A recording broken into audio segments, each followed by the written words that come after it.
നമസ്കാരം. പ്രധാന വാർത്തകൾ.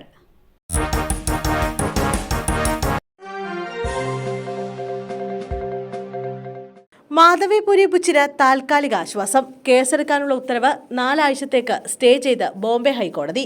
മുംബൈയിലെ സ്പെഷ്യൽ ആന്റി കറപ്ഷൻ ബ്യൂറോ കോടതിയുടെ നിർദ്ദേശമാണ് അന്തിമ വിധിയുണ്ടാകും വരെ നിർത്തിവെക്കാൻ ഉത്തരവിട്ടിരിക്കുന്നത്. മാധവിപുരി ബുച്ചിനും 5 ഉദ്യോഗസ്ഥർക്കുമെതിരെ കേസെടുത്ത് അന്വേഷണം നടത്തണമെന്നായിരുന്നു ACB കോടതിയുടെ നിർദ്ദേശം. സെബി ഡയറക്ടർ ബോർഡ് അംഗമായിരിക്കെ ഓഹരി വിപണി തട്ടിപ്പ് നടത്തിയെന്ന ആരോപണത്തിൽ സമഗ്രമായ അന്വേഷണം വേണമെന്ന കണ്ടെത്തലാണ് കോടതി ഇത്തരത്തിൽ നിർദ്ദേശിച്ചത്. ഇതിനെതിരെയാണ് 6 പേരും ഹൈക്കോടതിയെ സമീപിച്ചത്. കീഴ്ക്കോടതിയുടെ ഉത്തരവ് 4 ആഴ്ചത്തേക്കാണ് സ്റ്റേ ചെയ്തിരിക്കുന്നത്.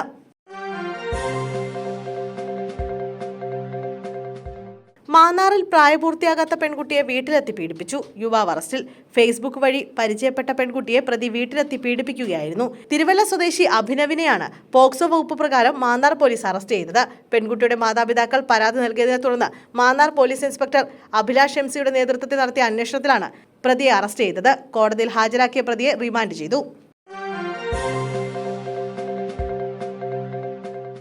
എക്സൈസ് ഉദ്യോഗസ്ഥനെ ആക്രമിച്ച കേസ്.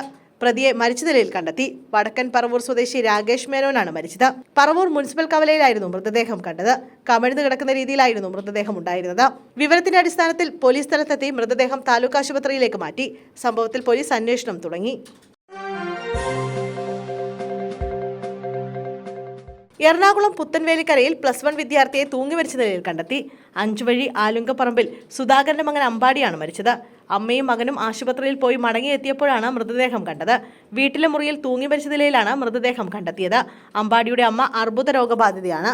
അമ്മയുടെ രോഗത്തിൽ കുട്ടി അസ്വസ്ഥനായിരുന്നു എന്നാണ് പോലീസിന് ലഭിക്കുന്ന വിവരം. അമ്മയുടെ ചികിത്സയുടെ ഭാഗമായി ആശുപത്രിയിൽ പോയി മടങ്ങിയെത്തിയപ്പോഴാണ് കുട്ടിയെ മരിച്ച നിലയിൽ കണ്ടെത്തിയത്. പുത്തൻവേലിക്കര പോലീസ് സ്ഥലത്തെത്തി പരിശോധന നടത്തുകയാണ്.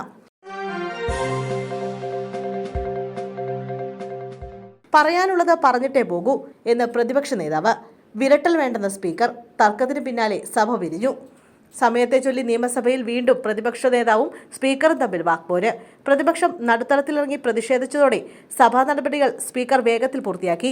ആഴക്കടൽ ഖനനത്തിന് എതിരായ പ്രമേയത്തിൽ ഭേദഗതികൾ പ്രതിപക്ഷം അവതരിപ്പിച്ചില്ല. ഇന്നത്തേക്ക് പിരിഞ്ഞ സഭ ഈ മാസം 10-നാണ് ഇനി ചേരുക. ആശാവർക്കർമാരുടെ സമരം ഉന്നയിച്ച് പ്രതിപക്ഷം നൽകിയ അടിയന്തര പ്രമേയ നോട്ടീസിന് സ്പീക്കർ അനുമതി നിഷേധിച്ചിരുന്നു. തുടർന്ന് പ്രതിപക്ഷ നേതാവ് VD സതീശൻ നടത്തിയ പ്രസംഗത്തിനിടെയാണ് സ്പീക്കർ AN ഷംസീറുമായി തർക്കമുണ്ടായത്.